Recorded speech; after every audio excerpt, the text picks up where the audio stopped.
Assalamualaikum warahmatullahi wabarakatuh.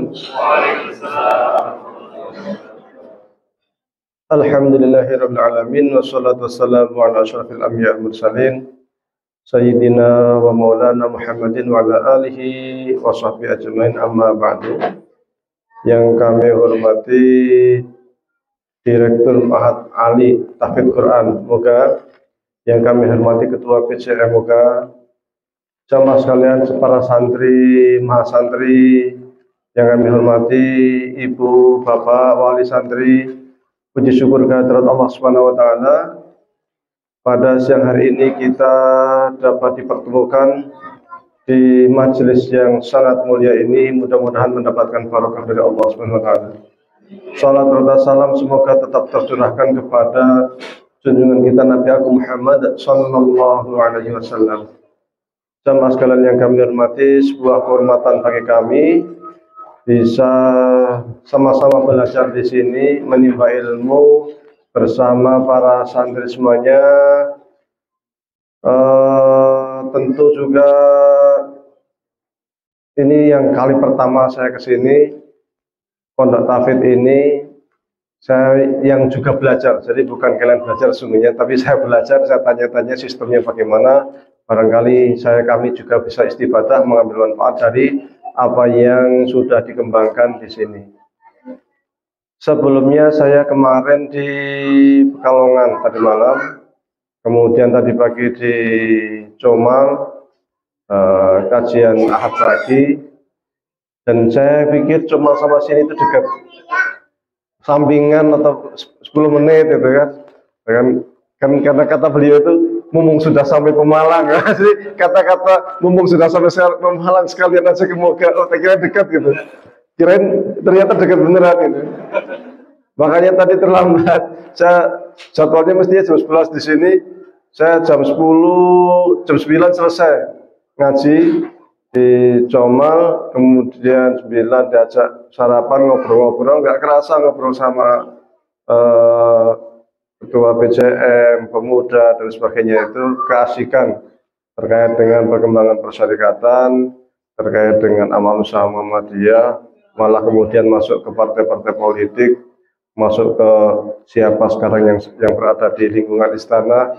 Wah, aku aja diseru ini, lama-lama sampai kepada orang-orang yang memang punya background Palu Arit, PKI yang sudah mulai bergeliat dan sebagainya. Nah, saya nguping ada beberapa orang yang suka ke politik kan, ya saya mengerti saja lah. Karena memang selama ini saya kurang apa istilahnya itu, kurang konsen di dalam bidang politik. Kalau saya minatnya di ngaji, pokoknya sama santri ngaji bareng gitu aja. Dan memang begini, kita ini Muhammadiyah semua ya. Nah, jangan-jangan ini bukan kok Muhammadiyah kok ikut Muhammadiyah gitu. Saya awalnya mau gini saya bingung, kan di Pekalongan Muhammadiyah, cuma Muhammadiyah sini yang di sini tak buka ya, ini yayasan nih, ini Muhammadiyah bukan ya gitu kan, Muhammadiyah bukan. Tapi kalau ini kok yang undang kok, biasanya saya kesana kemarin itu sering ya, 99% ini kan yang undang Muhammadiyah. Ini jangan-jangan bukan gitu, saya harus netral kan gitu. Tapi ternyata tadi ngobrol-ngobrol, enggak, ini orang Muhammadiyah semua, yang pendirinya juga ketua PDM, mantan ketua PDM. Oh, berarti mirip dengan pondok saya. Pondok saya itu kayak yayasan, tapi yang backing, yang sekolah di situ ya Muhammadiyah semua. Sehingga yang di luar itu kesannya ya pondok Muhammadiyah kan gitu. Tak tanya-tanya umurnya sama, ya 2 tahun sama. Memang bedanya kalau kita memang konsentrasi di masih SMP, SMA. Kalau sini kan Muhammad Ali kan, kemudian kita ke Kitab Kuning, ngasih kitab, semua ya, apa tahfidznya juga ada sama. Jemaah sekalian yang kami hormati, kalau kita rujuk kepada gerakan Muhammadiyah itu, kita itu kan gerakan amar ma'ruf nahi munkar. Rujuk ilal Quran wa sunnah, kembali kepada Al-Quran dan sunnah Rasulullah SAW. Hanya begini, yang namanya kembali ke Quran Sunnah itu tidak sederhana. Nah, alhamdulillah di sini sudah pada memegang Al-Qur'annya kan. Nanti menjadi dai-dai Al-Qur'an. Karena Al-Quran itu bukan hal yang sepele, sesuatu yang sangat mulia, sangat berat. Quran itu hidayah, Quran itu penggerak, Quran itu poros peradaban. Dulu Rasulullah SAW di Mekah itu 13 tahun, di Madinah 10 tahun. Coba kita lihat kondisi Mekah sebelum Quran ada. Kita nyebutnya dengan istilah masyarakat jahiliyah. Apa itu masyarakat jahiliyah? Bukan bodoh, nggak bisa baca tulis, enggak. Orang Quraisy itu banyak yang bisa baca tulis. Orang pedagang, saudagar, banyak orang kaya. Yang namanya Abu Sufyan itu kaya raya, Hindun itu kaya raya, Abu Lahab kaya, pinter. Kalau bodoh yang nggak bisa jualannya itu sampai ke Syam, ekspor impor kalau zaman kita sekarang. Jadi kerjaannya itu perdagangannya bukan lokal, ekspor impor ke Yaman, ke Syam, kemana-mana. Dan orang pinter. Masih ada juga sebenarnya syariat-syariat Nabi Ibrahim yang karena Nabi Ibrahim kan pernah di Mekah sebentar. Aslinya Nabi Ibrahim itu dari Irak, Babylon, kemudian ke Mesir dengan membawa istrinya yang namanya Sarah. Karena belum punya putra, akhirnya menikah lagi dengan Hajar. Hajar dibawa ke Mekah. Di Mekah itu waktu itu Hajar sudah punya putra Ismail. Kemudian ditinggal di Mekah, waktu itu di Mekah belum ada orang. Jadi orang pertama kali yang ditinggal di Mekah itu ya Ismail. Karena orang Arab asli itu tinggalnya di Yaman. Kebetulan di Yaman pada waktu itu ada bendungan besar yang dijadikan sebagai sumber pengairan masyarakat Yaman. Dari pengairan irigasi itulah kemudian Yaman itu makmur sekali kehidupannya. Hasil pertaniannya sangat luar biasa.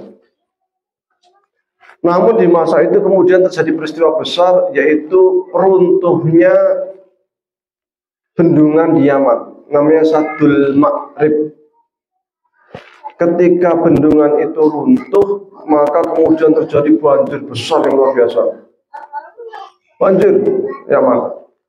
Akhirnya kekeringan melanda Yaman karena tanah-tanah yang selama ini subur karena ada irigasi dari bendungan ini udah nggak ada lagi.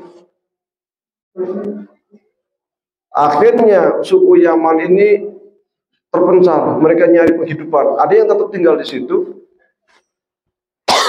ada yang ke arah Romawi, ada yang ke arah Persia.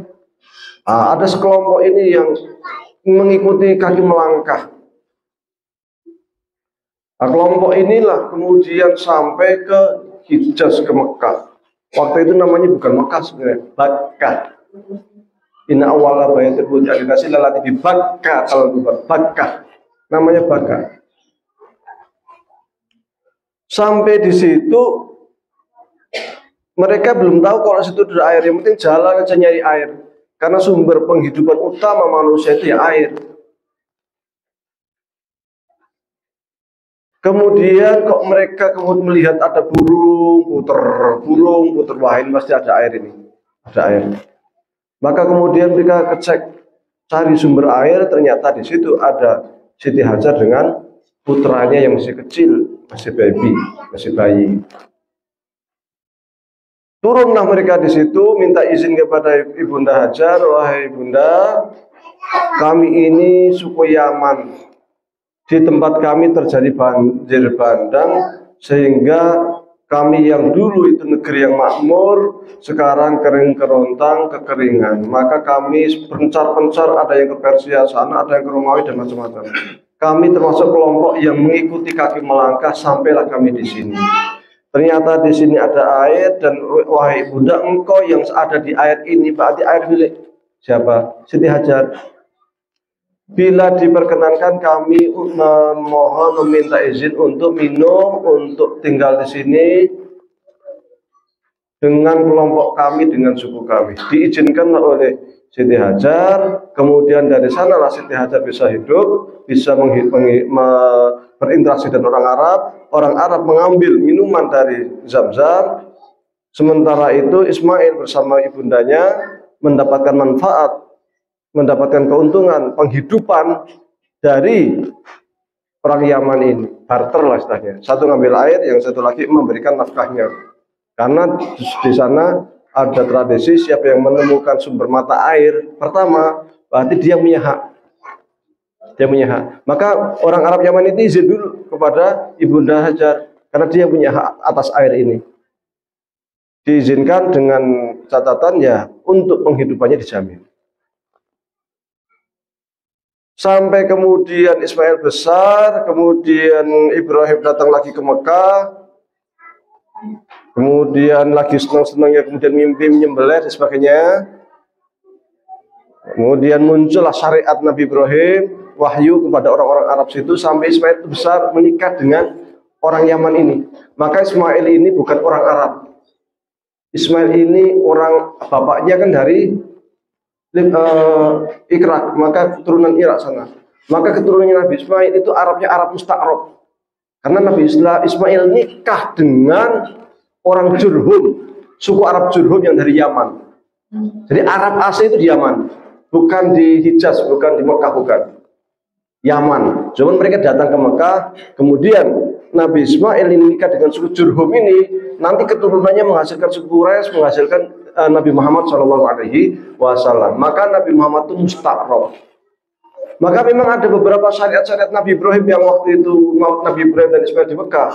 Di antaranya adalah Nabi Ibrahim diperintahkan oleh Allah bersama Ismail untuk membangun, meninggikan Ka'bah. Meninggikan Al-Qawaid. Qawaid itu sudah ada kaidahnya. Pondasi Ka'bah itu sudah ada. Siapa yang meletakkan pondasi Ka'bah? Nabi Adam. Inna awwala baitin wudi'a. Jadi yang meletakkan pondasi itu ya, Nabi Adam. Jadi inna awwala baitin lalati di Bakkah Mubarakah itu ini. Pondasinya Ka'bah ini. Baru Nabi Ismail dan Ibrahim itu wa idh yarfa'ul Ibrahim Al-Qawaid wa Ismail. Jadi dua orang itu hanya ngangkat tinggi itu saja, bukan membangun dari awal.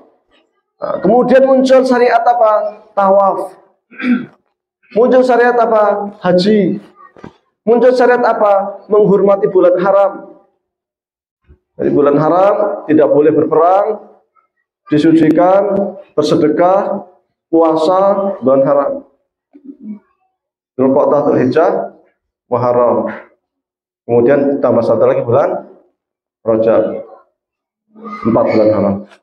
Nah kemudian banyak lagi syariat cara ibadah kepada Allah, cara puasa dan sebagainya. Tapi jarak antara Nabi Ismail dengan Nabi Muhammad itu jauh sekali, ribuan tahun. Dulu orang Arab Jurhum ini syariatnya itu ngikutin ajarannya Nabi Ibrahim, Nabi Ismail. Persis, pokoknya apa yang diajarkan Ibrahim, Nabi Ismail diikuti oleh orang Arab ini. Sampai kemudian muncul salah seorang, saya kok lupa namanya itu. Orang ini pedagang. Dia itu dagangnya kadang ke Syam, kadang ke Yaman, biasa. Memang tradisinya mereka itu ekspor impor, berdagang, terutama kain dan sebagainya itu. Dia di jalan melihat orang nyembah berhala. Dia tanya, ini apa katanya? Ini berhala. Berhala itu apa? Berhala itu sarana bagi kita untuk mendekatkan diri kepada Tuhan. Liyuqarribuna ilallahi zulfa. Jadi ini sarana kita. Bukan kita nyembah ini, bukan nyembah Allah melalui sarana ini. Oh bagus juga ini katanya. Itu bagus deh. Saya bisa minta satu enggak? Bisa katanya. Silahkan. Dia ngambil satu, dibawa ke Mekah, ditaruh di samping Ka'bah. Nah mulai dia kemudian mengajak orang untuk menyembah ini, bukan melalui ini untuk mendekatkan diri kepada Allah, melalui satu berhala ini. Akhirnya ada yang ikut-ikutan, terus akhirnya di samping Ka'bah ini ada 300-an berhala. Yang dulu orang itu labbaik Allahumma labbaik, labbaik la syarika lak labbaik, innal hamda wan ni'mata lak wal mulk la syarika lak. Bagus. Karena yang syariatnya ada Nabi Ibrahim itu tawaf, haji, ditambahin akhirnya bukan labbaik Allahumma labbaik tetap, tapi Allah baik Allahumma labbaik, labbaik ya Latta labbaik, labbaik ya Uzza labbaik. Jadi berhala ini punya nama. Namanya apa? Latta, Uzza, Mana, macam-macam. Ada 300 sekian itu punya berhala, punya nama masing-masing. Lah berhala ini modelnya gini, maunya berhala si ini Lata milik suku ini sama ini, berhala ini milik keluarga ini, berhala ini milik keluarga ini. Jadi setiap bani itu punya berhala-berhala masing-masing. Nah, mereka sebelum tawaf itu ngasih sajen, ngasih persembahan kepada siapa? Kepada berhala ini. Maka inilah yang kemudian disebut dengan istilah musyrik. Musyrik itu apa? Dia percaya sama Allah. Percaya. Yang menciptakan langit bumi Allah itu percaya. Tapi berkeyakinan ada sekutu, ada Tuhan lain, atau ada sesuatu yang lain yang punya kekuasaan sama kekuasaannya dengan Allah. Maka kemudian disebut sekutu, musyrik, asyaraka yusyriku, syarakat. Musyrikun, menyekutukan Allah. Makanya dalam Al-Quran dikatakan walain sa'altahu man khalaqas samawati wal ardi la yaqulunna Allah. Kalau kamu tanya kepada mereka nih, orang-orang jahiliyah ini, orang-orang jahiliyah, orang-orang Quraisy nih, siapakah yang menciptakan langit dan bumi? Mereka akan mengatakan yang menciptakan itu Allah. Ngakuin mereka, Allah menciptakan. Loh, kok kenapa kamu nyembah berhala? Liyuqarribuna ilallahi zulfa, untuk mendekatkan diri kepada Allah. Mulai kan. Jadi di situ awal mula berhala itu jadi banyak berhala. Akhirnya syariat-syariat Nabi Ibrahim itu mulai terkikis, mulai ada tahrif, ada perubahan-perubahan, mulai ada penyelewengan-penyelewengan. Di antaranya itu mulai muncul berhala-berhala sangat banyak. Maka kemudian ini disebut dengan jahil, bodoh terhadap cara nyembah Gusti Allah yang benar. Cara sholatnya saja sampai nggak tahu caranya gimana. Taunya tauhid aja. Tapi sholatnya Nabi Ibrahim bagaimana? Sudah nggak ketahuan lagi caranya gimana. Maka kemudian pada masa Arab Jahiliyah itu ada muncul kelompok yang disebut dengan kelompok Hanif, Hunafa. Kelompok-kelompok yang pengen ikut syariat Nabi Ibrahim tapi nggak tahu caranya. Yang penting nggak nyembah berhala. Tawaf, ikut tawaf tapi nggak pakai berhala. Tepat labbaik Allahumma labbaik, labbaik wa syarika laka labbaik. Caranya gimana? Pokoknya saya ngerti nih. Karena syariat Nabi Ibrahim nggak tersisa sedikit. Yang jelas yang namanya agama itu dilarang makan bangkai, dilarang makan darah, itu umum. Itu agama umum itu seperti itu. Agama manapun, kalau agama kok memerintahkan kita makan bangkai yang jelek-jelek, itu sudah jelas itu pasti sesat. Nah, agama samawi dulu nggak ada yang seperti itu. Lah, di antara sisa-sisa ajaran Nabi Ibrahim juga sama. Hunafa itu nggak boleh makan yang diharamkan. Maka Nabi Muhammad itu termasuk yang hanif dulu. Utsman bin Affan termasuk yang hanif. Abu Bakar termasuk yang hanif. Ali termasuk yang hanif. Jadi Ali, sahabat Utsman, sahabat Abu Bakar tidak pernah menyembah berhala. Beda sama Umar bin Khattab. Umar bin Khattab menyembah berhala waktu saya lihat. Tapi yang ini itu nggak pernah nyembah berhala. Makanya ketika Rasulullah SAW diutus menjadi nabi, berdakwah, mengatakan saya Rasulullah, mereka ini termasuk awal-awal yang masuk Islam. Karena merasa oh ini dia, ini benar ini peninggalannya ajaran Nabi Ibrahim benar ini. Tahu nyadar gitu. Jadi jahilnya masalah jahilnya itu bukan berarti mereka itu bodoh karena nggak bisa baca tulis, enggak. Baca tulis canggih, perdagangannya canggih. Tapi mereka punya sifat-sifat jahiliyah. Di antara sifat jahiliyah itu satu terkait dengan ketauhidan, menyekutukan Allah. Yang kedua terkait dengan akhlak. Nah, akhlak itu mereka perzinahan itu biasa. Nikah aja ada nikah modelnya itu nikah kalau rumah. Nah, kalau perempuan bikin nikah itu ada yang modelnya kasih rumah, kasih tanda, kasih bendera. Nah, kalau dikasih bendera, ada rumah, ada benderanya, itu pemuda itu udah paham. Berarti ini perempuan di situ udah bikin nikah. Datangin, turu bareng. Siapapun tiap datang malam datang situ tidur bareng. Lu nanti taunya gimana? Pokoknya kalau hamil melahirkan dilihat mirip siapa? Oh mirip si A, nikah sama si A. Orang bodoh. Iya. Ada model nikahnya pakai undian. Macam-macam aneh-aneh. Nah, itu Arab. Jadi memang bodoh. Minuman khamar itu biasa. Judi biasa. Ini dari sisi akhlak. Maka Nabi Muhammad ketika melihat kok begini ya akhlaknya orang-orang Quraisy ya. Ini pasti ada yang salah ini. Sebelum diangkat menjadi nabi itu Rasul sudah gelisah. Apalagi setelah umurnya 40 tahun menjelang kenabian itu sudah gelisah. Ini nggak mungkin ya. Pasti ada sesuatu yang salah ini. Bahkan Nabi juga pengen beribadah sesuai dengan syariatnya Nabi Ibrahim. Tapi ya sama orang-orang munafik itu rata-rata nggak tahu caranya. Jadi akhlaknya banyak rusak. Tauhidnya rusak. Cara ibadahnya rusak. Jadi kalau tawaf mereka aneh lagi kalau tawaf. Tawaf udah bagus, cium Hajar Aswad, tetap keliling 7 kali, tetap doanya tadi dirubah, yang semestinya labbaik Allahumma labbaik, jadi labbaik Allahumma labbaik ditambahin labbaik ya Lata, labbaik ya Uzza, labbaik ya Mana. Jadi nama Tuhan-Tuhannya itu disebut. Kan gitu. Bukan hanya itu. Mereka yang tawaf ini sebagian, tidak semua, sebagian menanggalkan seluruh busananya. Yang laki-laki ya perempuan podo. Nah ini repot. Nah, jadi jahil benar makanya. Maka kemudian ketika Nabi Muhammad merasa gelisah ini kok seperti ini ya. Di umur 40 tahun melakukan yang namanya tahanus. Tahanus itu ibadah tok sesuai dengan yang dia yakini, beliau yakini. Ke Gua Hira. Gua Hira dari Mekah itu ya kalau jalan ya lumayan jauh ya. Lumayan lah. Nanti masih naik gunung, walah capek juga itu. Tinggi juga lumayan. Kanan kirinya gunungnya kalau di Arab itu nggak ada pohon. Sejauh mata memandang itu hanya padang pasir sama batu-batu. Nah, kalau sekarang kalau kita ke sana kera banyak banget. Banyak banget kera. Hanya kalau kita biasanya kalau buat 9 mungkin kasih kera itu udah wah rebutan. Nah. Nabi Muhammad itu kadang ke sana malam bertahanus, merenung, berzikir Allah, Allah, Allah. Orang Arab jelas bilangnya tetap Allah ya. Allah ini bahasa Arab. Jadi di Mesir orang Kristen tuh bilangnya Allah. Doanya ya Rabbana, Allahumma. Allah.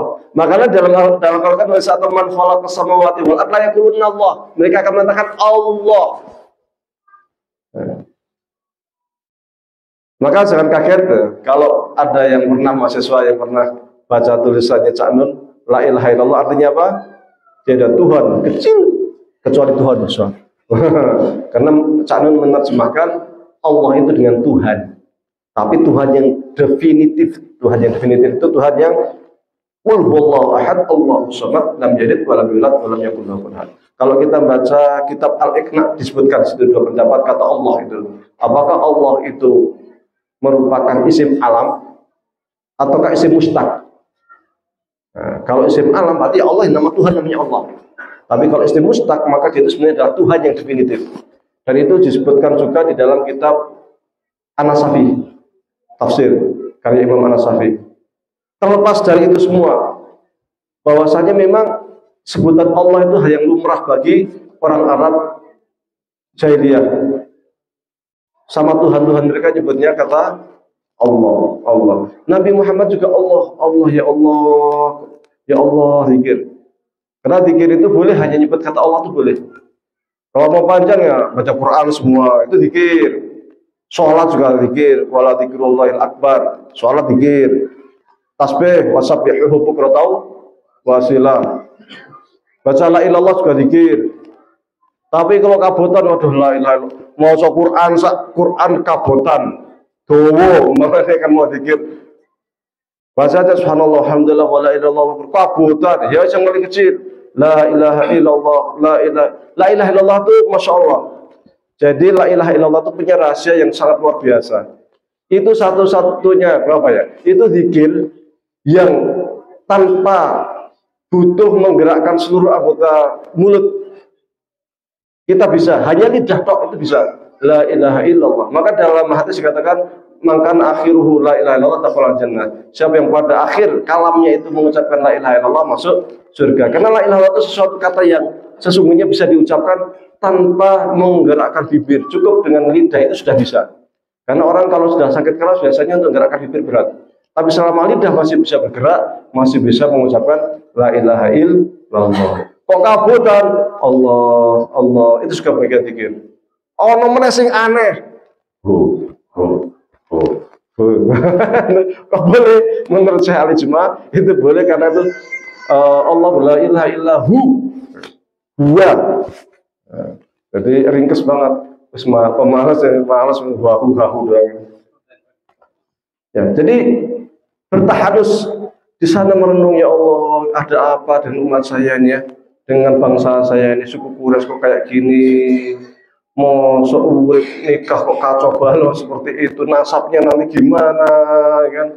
Mau seperjudian kok merajalela begini gimana, mau seperzinahan kok biasa orang tua nggak punya duit, orang tua nggak punya duit. Memerintahkan anaknya, udah kita cari duit, cara gimana? Kalau punya anak gadis, sudah kamu ini aja buka praktek. Oh, buka praktek istilahnya. Jadi apa? BTS. Ya. Itu biasa gitu di Arab itu. Maka Nabi Muhammad itu bingung kok kayak gini.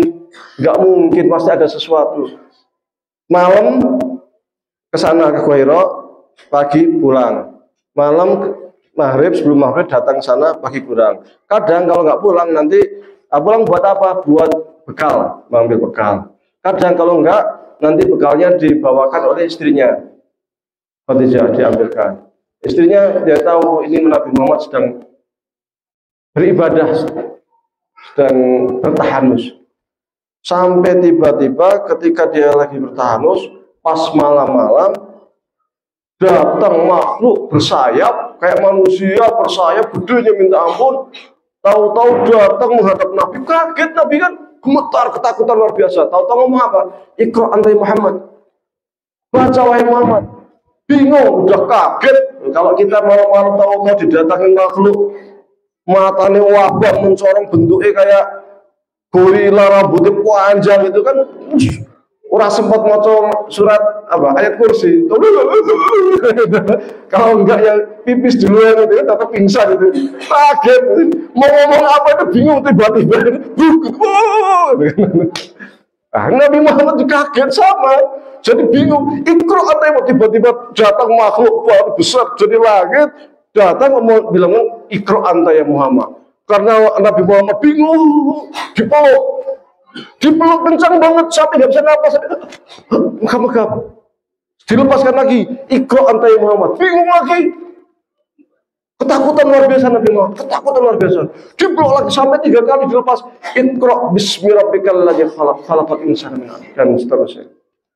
Baru ditirukan oleh Nabi Muhammad, setelah ditirukan baru malaikat pergi terbang ke langit. Pas terbang langit, Nabi Muhammad langsung turun dari Gua Hira. Sambil lihat malaikat itu di atas. Ini malaikat siapa? Jibril. Sambil ketakutan luar biasa. Ketakutan sampai rumah. Geblak pintu kalau zaman kita sekarang. Buka jebul langsung ke kasur, ambil selimut, tutup semua kudungan. Selimut. Orang kalau ketakutan tidur kan sambil ditutup semua ya. Maka apa kata Rasul? Zamiluni ya Khadijah, zamiluni. Selimutin saya, saya ketakutan yuk, nggak pengen lihat di atas, ketakutan luar biasa. Zamiluni ya Khadijah, zamiluni. Akhirnya kemudian waktu berkerudungnya kemudian turun ayat ya ayyuhal muzammil, wahai orang yang berselimut, karena ketakutan itu. Nah, Khadijah ketika melihat Nabi Muhammad yang ketakutan luar biasa, Nggak nanya ada apa, orang lagi ketakutan biar tenang dulu, selimutin biasa, tenang sampai besok pagi, udah tenang, harus diajak.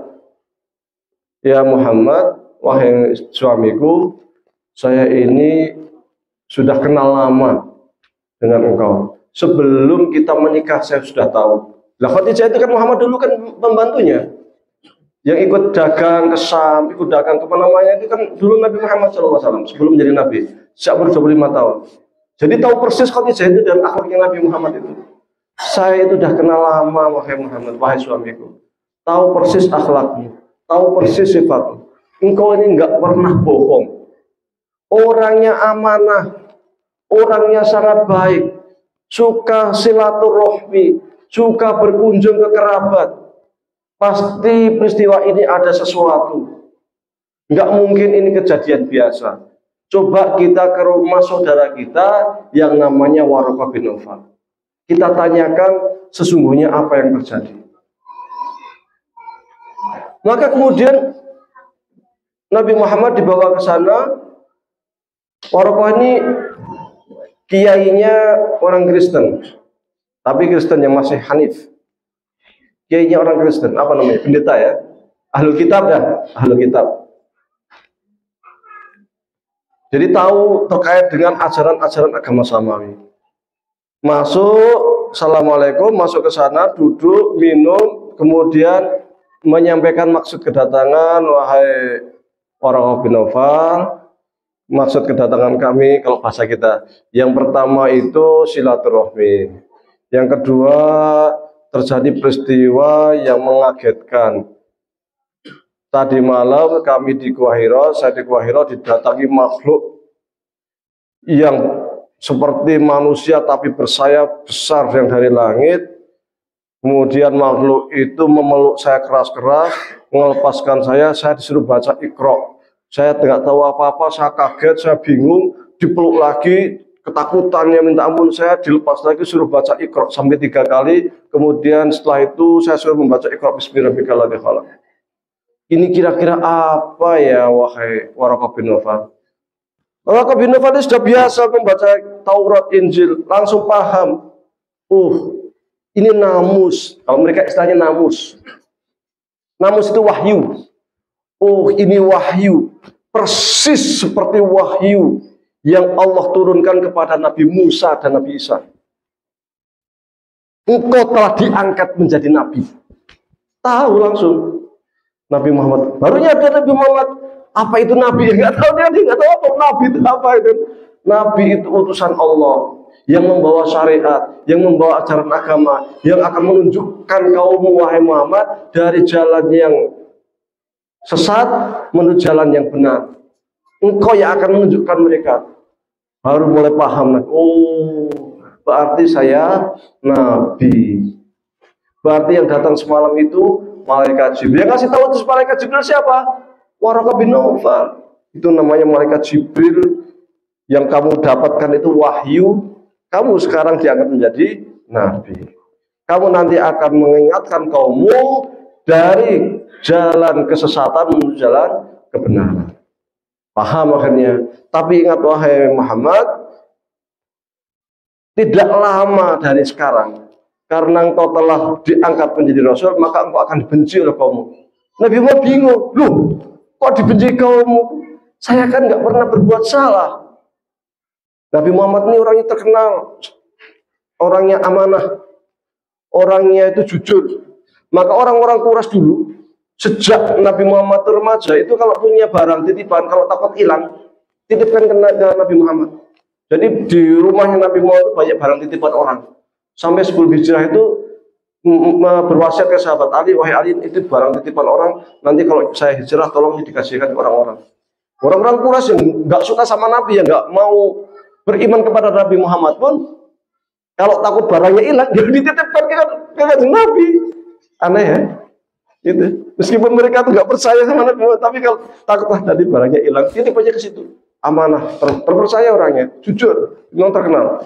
Nabi juga bilang, loh, kok mereka kok benci saya? Kan saya kan nggak ngapa-ngapain. Saya kan selama ini berbuat baik, ya jujur, ya nggak pernah bohong, nggak pernah nipu, nggak pernah macam-macam.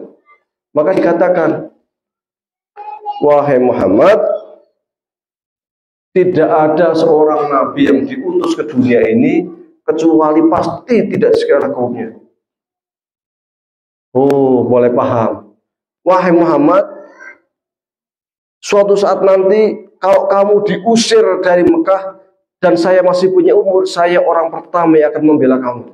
Kaget lagi loh, kok diusir? Saya kan gak ngapa-ngapain. Saya kan sama mereka juga baik, ya jujur, ya silaturahmi, kok diusir? Dijawab lagi sama orang, wahai Muhammad, tidak ada seorang nabi pun ketika dia itu menyampaikan risalahnya, kecuali dia akan diusir oleh kaumnya dari kampung halamannya. Oh, baru mulai paham tentang risalah kenabian. Jadi terkait risalah kenabian itu pahamnya dari Waraqah ini. Awalnya malaikat Jibril datang suruh baca Iqra, pun nggak begitu memahami maksudnya itu apa, itu nggak paham. Tapi ketika datang ke Waraqah bin Nawfal ini baru paham risalah kenabian. Baru nyadar bahwa dia itu ternyata adalah utusan Allah. Sampai kemudian turun ayat-ayat Al-Quran yang lain supaya dia itu berdakwah, mengajak umat orang-orang Quraisy untuk bersyahadat la ilaha illallah Muhammad Rasulullah. Dan ternyata benar ini. Rasul setelah berdakwah itu banyak yang tidak suka. Dianggap memecah belah suku Quraisy. Karena suku Quraisy sudah mapan, nyembah berhala, kok disusulnya seperti itu. Kok tiba-tiba Rasul datang, nggak boleh loh zina itu, nggak boleh. Nggak boleh loh judi, ya judi kalau anak yatim itu harus berbuat baik, harus sedekah, akhlaknya ditata. Kalau nyembah-nyembah Allah saja, jangan nyembah berhala. Mulai terusik, orang-orang Arab mulai terusik. Iki apa-apaan ini gitu. Oh biasanya kita sudah mapan, sudah bagus, adem ayem, datang orang kemarin sore tiba-tiba ngaku nabi, ngaku utusan Tuhan, ngaku dapat wahyu, minta kita ibadah sama Allah saja. Ini siapa? Apa-apaan anak kemarin sore berani-berani seperti ini. Seperti itu. Awalnya dia hanya wa'angdir ashiratakal akrobin, yang dengan keluar kerabat-kerabat dekatnya saja. Jadi dakwahnya itu awalnya hanya keluarganya. Ku anfusakum wa ahlikum naro.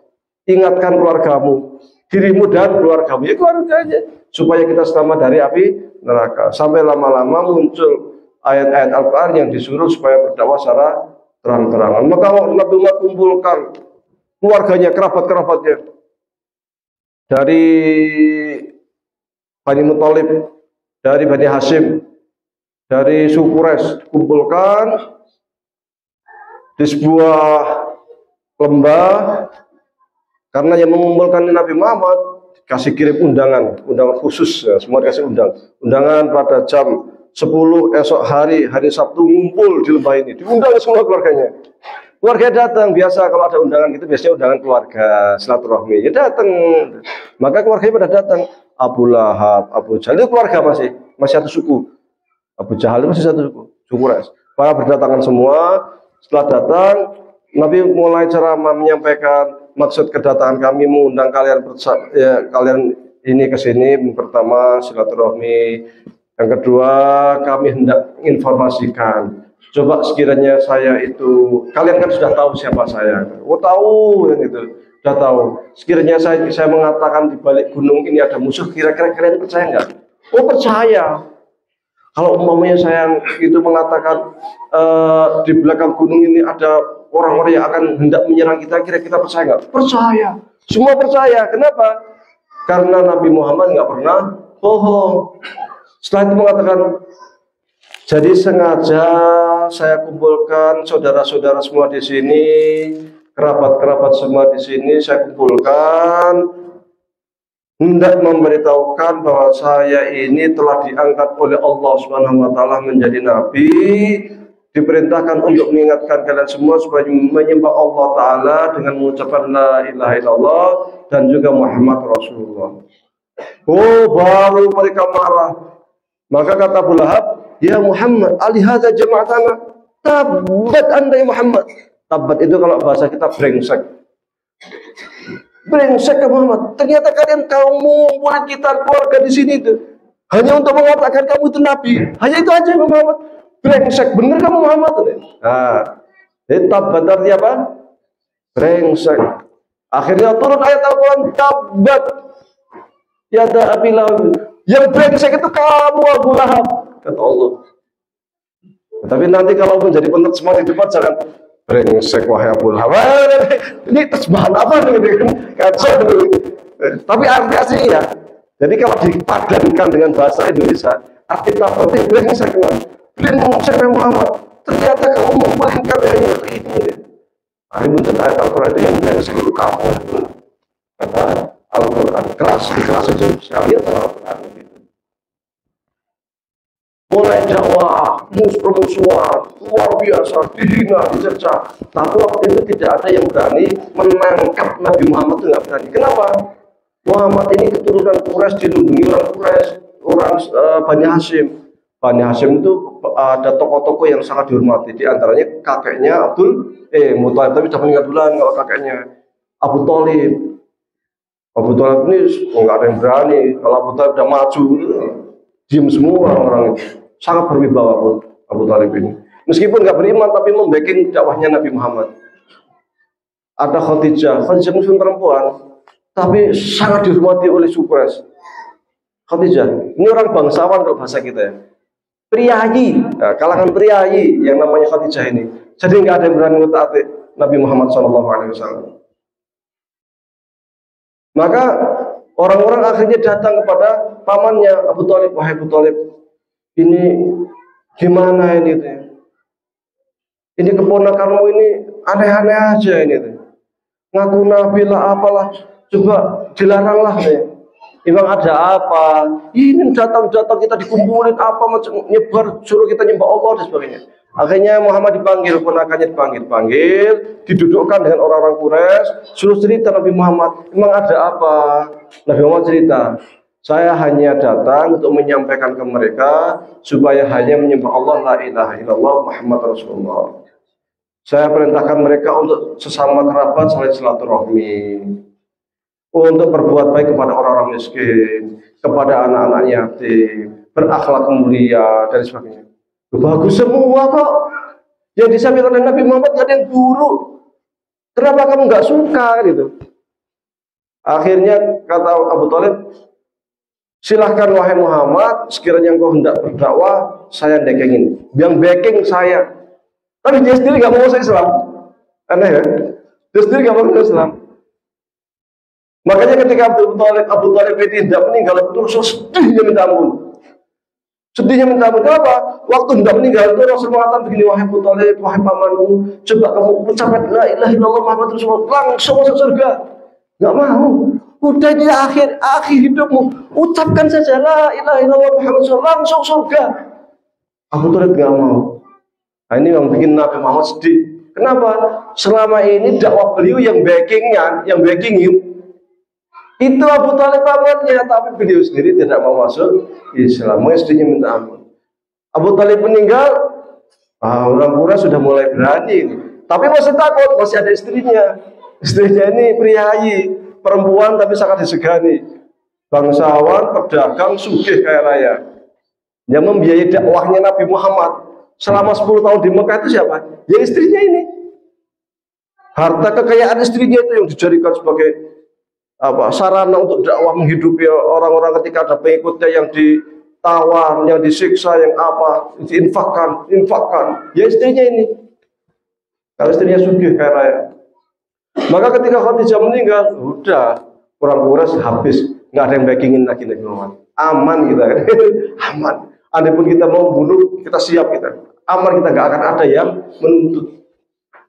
Karena tradisi orang Arab itu, kalau ada orang yang membunuh itu adalah dikisos. Jadi kisos itu tradisi termasuk peninggalan ajaran Nabi Ibrahim yang masih tersisa.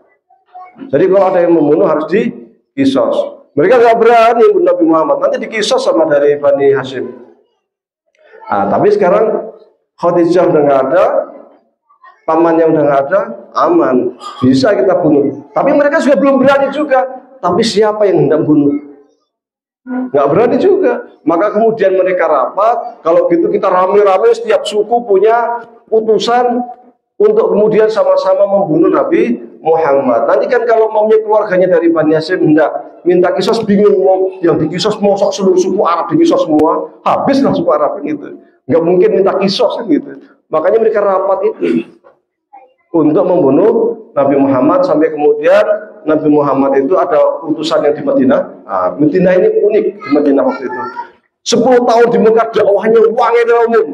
Yang masuk Islam hanya beberapa orang istilahnya itu. Kating kerentil sedikit orang budak-budak. Yang bangsawan juga ada. Nah, siapa? Utsman, Abu Bakar dan sebagainya. Umar akhirnya preman. Umar ini premannya orang Mekah dulu. Akhirnya juga masuk Islam dan lain-lain. Nah, kemudian perintah untuk hijrah. Sebelum hijrah di Madinah itu ada 2 suku besar. Suku Arab dan suku Yahudi. Yang namanya orang Arab dan Yahudi ini sering panas-panasan, perang dingin istilahnya. Kalau ekonomi dikuasai orang Yahudi, jadi ekonomi perdagangan apa itu yang punya, ya kayak mirip kita di sinilah, sing nguasai siapa? Cina. Oh. Banyak Jawanya itu banyak Cina ya. Banyak Jawa, tapi yang menguasai ekonomi Cina. Di Madinah sama suku Yahudi ya banyak kan Arab, tapi yang menguasai ekonomi Yahudi. Yahudi itu ada beberapa suku, ada suku apa namanya itu Khaybar dan sebagainya itu. Nah, ada Bani Quraidah, ada Bani Nadir, suku-suku. Tapi kalau dijumlah dengan orang Arab masih banyak orang Arab. Orang Arab itu ada 2 suku besar, namanya suku Aus dan suku Khazraj. 2 suku besar. Mereka saing-saingan sama Yahudi. Nah, orang Yahudi itu sering bilang gini, awas aja kamu orang Arab.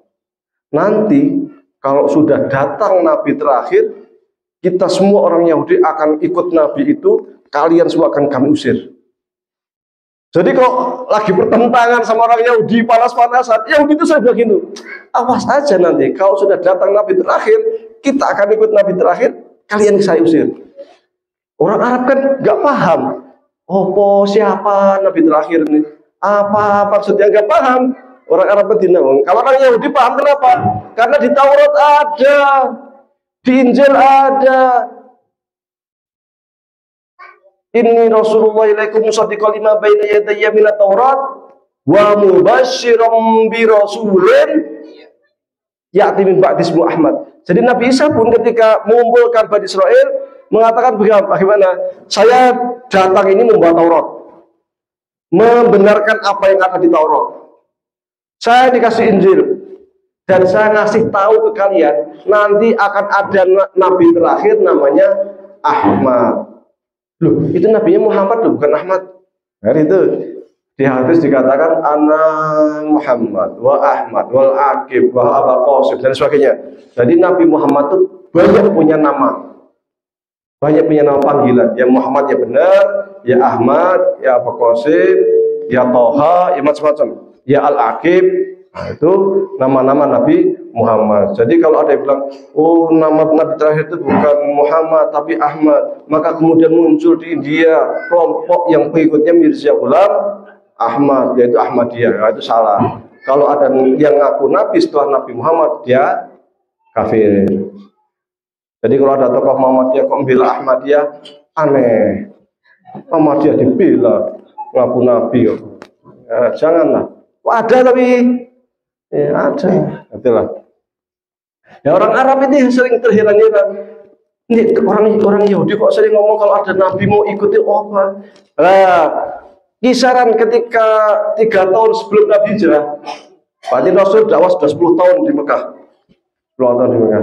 Kisaran 3 tahun sebelum hijrah, itu berita kalau di Mekah ada Nabi itu sampai ke Madinah. Sampai ke Madinah. Akhirnya orang Arab mulai dengar ada Nabi. Langsung terkonek tuh. Kok ada yang ngaku Nabi ini? Jangan-jangan ini ya biasa dibilang oleh orang Yahudi ini. Yahudi kan sering bilang kalau lagi gelut, istilahnya lagi panas-panasan sama orang Arab, sering mengatakan awas saja. Nanti kalau datang Nabi terakhir, kami akan ikut Nabi tersebut, kamu akan saya usir. Akhirnya penasaran mereka. Jangan-jangan ini. Akhirnya orang Arab yang suku Aus dan Khazraj ini rapat. Coba kalian cek ini. Jangan-jangan benar ini Nabi yang sering disampaikan oleh orang Yahudi. Kalau benar, kita harus lebih duluan. Jangan sampai Yahudi duluan. Kita duluan ikut Nabinya, biar gantian mereka itu yang kita usir. Jangan mereka duluan, nanti kita diusir kan gitu. Akhirnya diutus. Maka Aneh kan kalau di Mekah Nabi dakwah kok susahnya minta ampun. 13 tahun yang Islam cuma sedikit, di Madinah tahu-tahu dari Islam semua kan? Kok iso? Ya gara-gara ini. Saing-saingan sama Yahudi ini awalnya. Diutuh, cepet ke Mekah. Jangan sampai keduluan orang Yahudi. 2 orang ini ke Mekah, cari info. Bener nggak di sini ada yang ngaku Nabi? Cari orang, tanyanya kepada orang-orang Arab Jahiliyah yang nggak beriman. Oh, nggak ada itu. Loh, katanya ada. Nggak ada, itu tukang sihir itu. Itu dukun. Pokoknya nanti kalau kamu ketemu sama orangnya, saya nasihati dulu. Pertama, jangan dicari.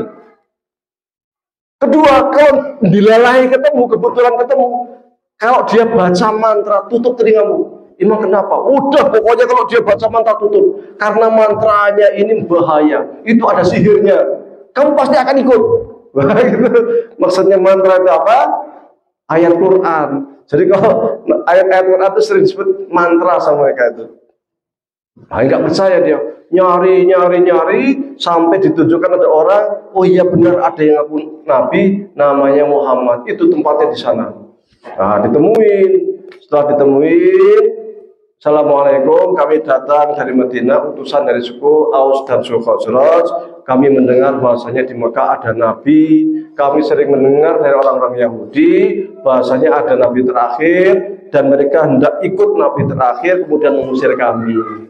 Maka kemudian ketika kami dengar ada Nabi baru di Mekah, kami dari utusan suku Aus dan Khazraj segera datang ke sini. Pertama untuk silaturahmi, kedua untuk memastikan. Kan itu diterima oleh Nabi Muhammad SAW. Kemudian Nabi Muhammad mulai berdakwah tentang tauhid, tentang Islam, tentang akhlak dan sebagainya.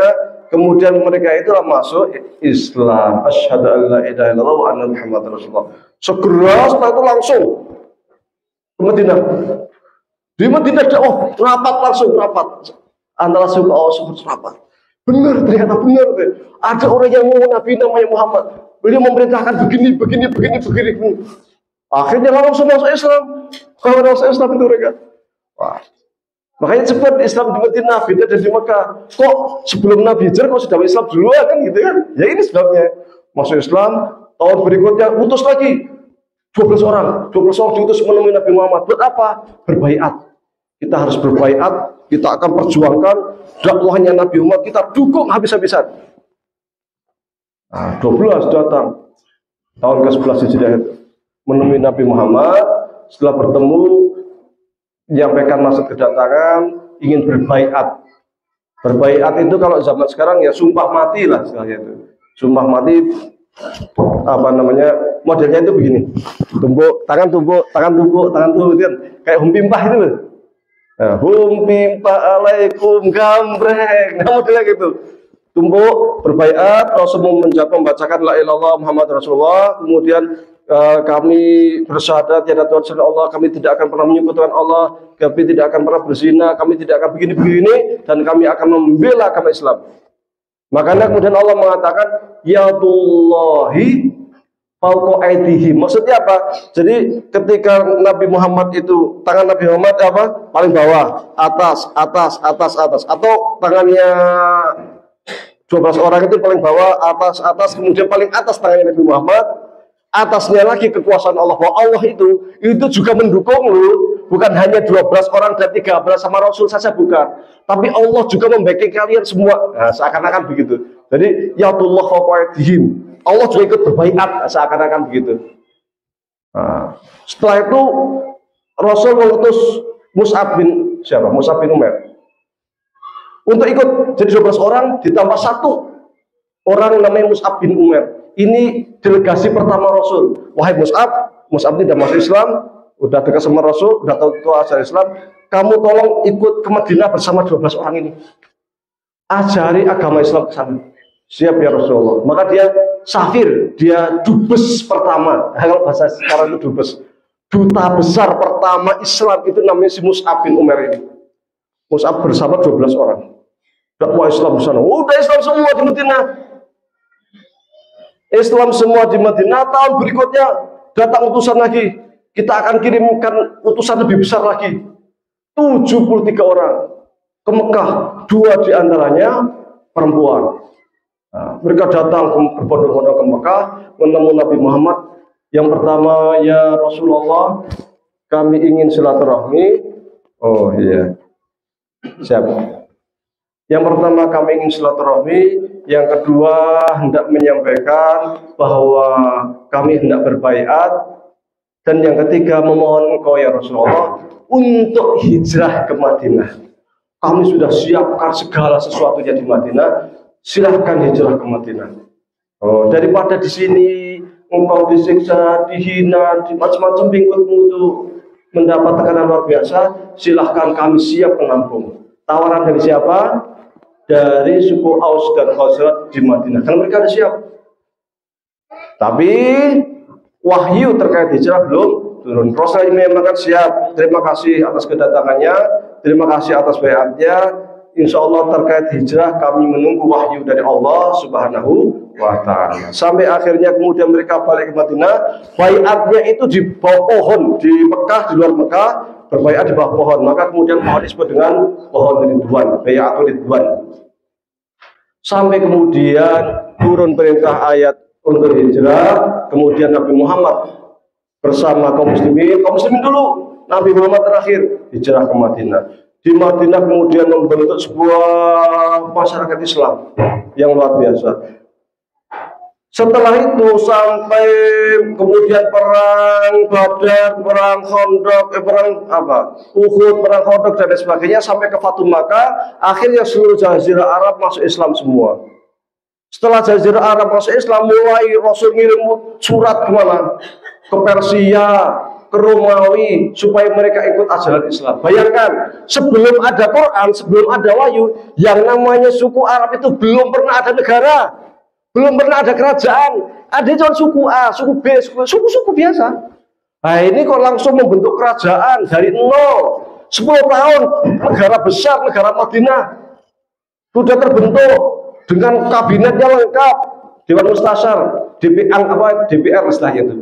Dewan Musyawarah. Ada 10 orang yang bersama Rasul yang biasa diajak musyawarah oleh Rasulullah. Menteri-menterinya, tentaranya dikirim kemana-mana. Sampai kemudian wilayah Islam itu meluas ke Jazirah Arab. Rasul meninggal zaman Umar bin Khattab, Persia runtuh. Zaman Bani Umayyah, yang namanya kekuasaan Islam itu sudah seluruh di Jazirah Arab, termasuk Mesir, Afrika Selatan, Afrika Utara semuanya, sampai ke Eropa, Andalus, Islam semua. Romawi yang dulunya besar menjadi sempit.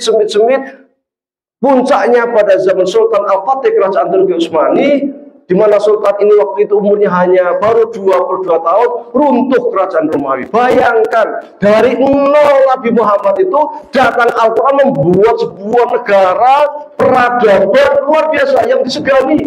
Tanpa seluruh dunia ini dengan Islam. Zaman Abbasiyah itu berbagai cabang ilmu Islam itu berkembang. Yang namanya teropong bintang itu tradisi Arab, tradisi Islam. Di mana-mana kota-kota besar itu ada. Model kayak NASA sekarang. Itu di Baghdad ada, di Asfahan ada, di Syam ada. Lembaga riset di mana-mana.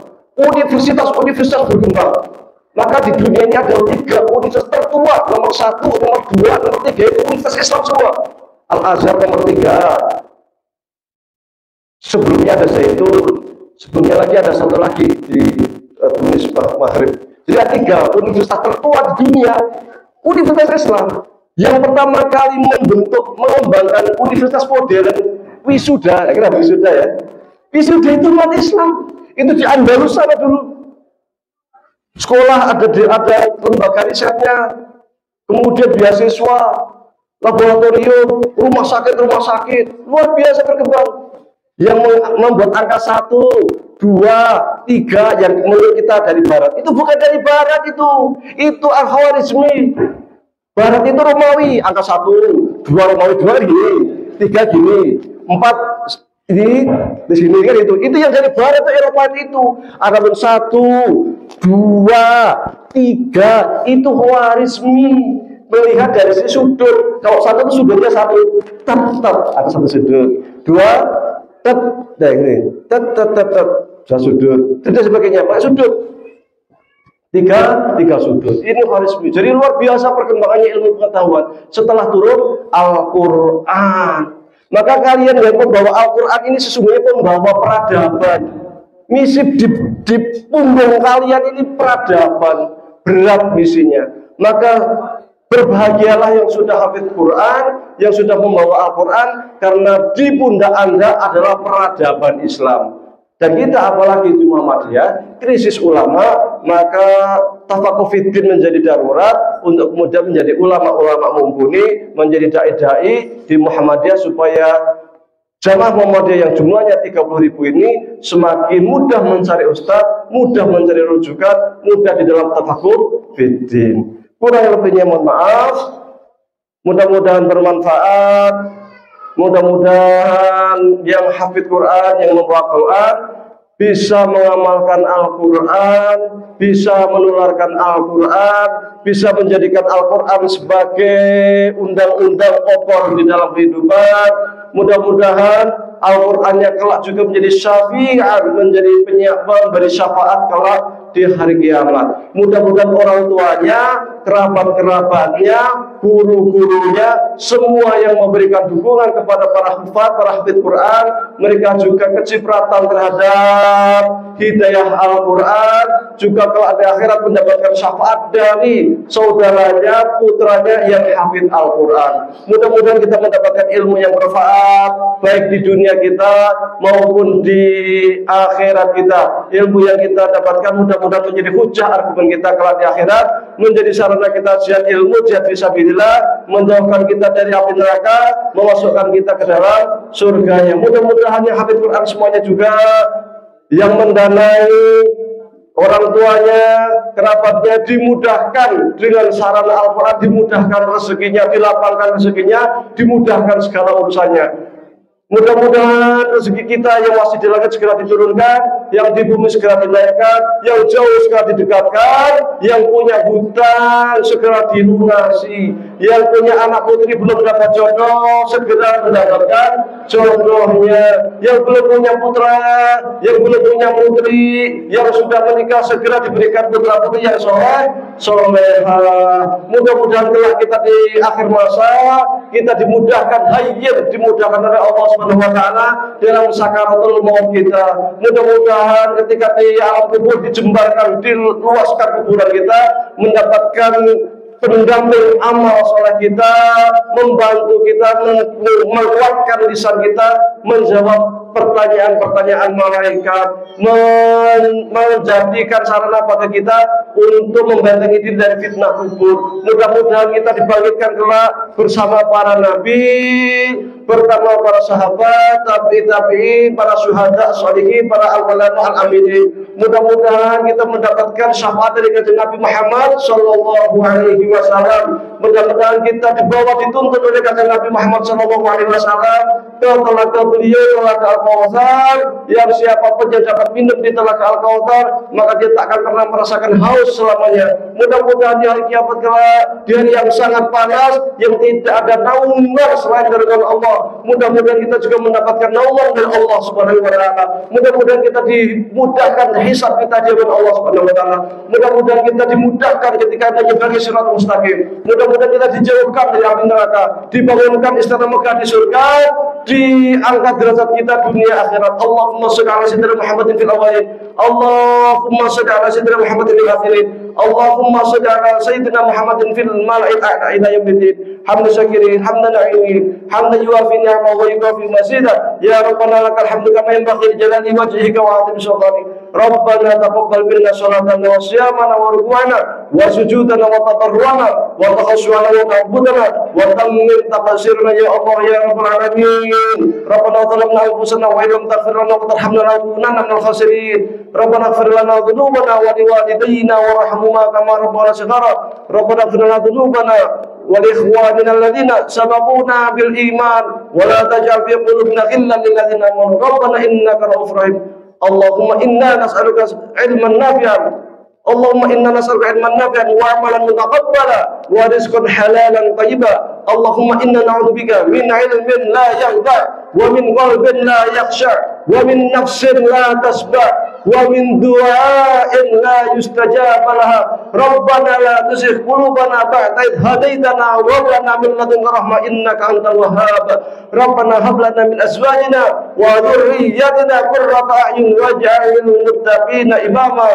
Rabbana innana amanna bima anzalta wattaba'na rasulaka faktubna ma'as syahidin. Rabbana wa atina ma wa'adtana 'ala rasulika wa la tukhzina yawmal qiyamah innaka la tukhliful mi'ad. Allahumma inna nas'aluka salamata fid din wa afiyatan fil jasad wa ziyadatan fil ilmi wa barakatan fil rizqi wa taubatan qabla al-maut wa rahmatan 'inda al-maut wa maghfiratan ba'da al-maut. Allahumma hawwin 'alaina fi sakaratil maut wa najina minan nari wa 'afwa 'inda al-hisab.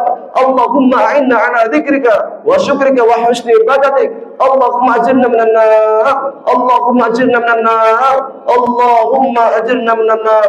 Allahumma innaka 'afuwwun karimun halimun tuhibbul 'afwa fa'fu 'anna.